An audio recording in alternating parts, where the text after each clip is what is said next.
Sən adlı vilayət, zülfü siyah, gözəl qəlbə hopdu ruha kirayə. O sürmə gözlü piyalə, dedi get yoxdur kinayəm. Dedim ki mən sənə görə eylədim dövranə ziyarət. Sən demə göz yaşları şayə, əhdi peymanə riayət etmədi qəmli qirayət. Bu mənəm eşqdə biçarə, imdad elə yarə.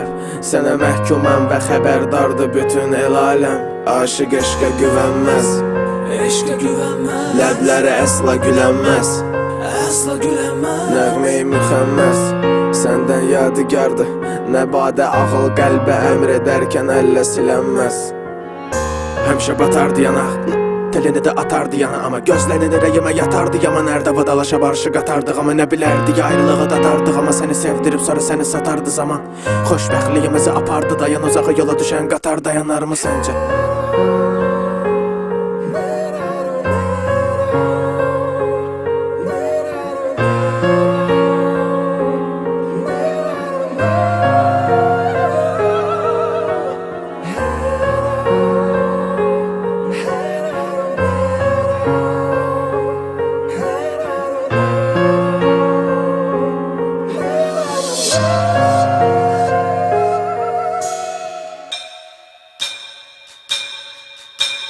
Gəl, oldun bəlkə müşahidəmə qoruya bilmədiyi ölkəni şah.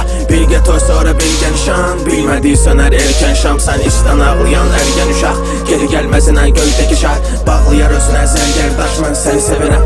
Gəl bər, gedişinə su ataq hər gedən il. Biz itirərik, sonra tərk edərik. Təzini köynə ilə fərqi nədir? Yeni xoşbəxt olarıq, bəlkə də biz onda bəlkə boğazımı da tərk edərik. Qürür yağan yağış, eşq bət bidəmir. Ötül alacaq, mən səhv eləmirəm. Sürgüm gözümə gəlirəm, fərz elə ki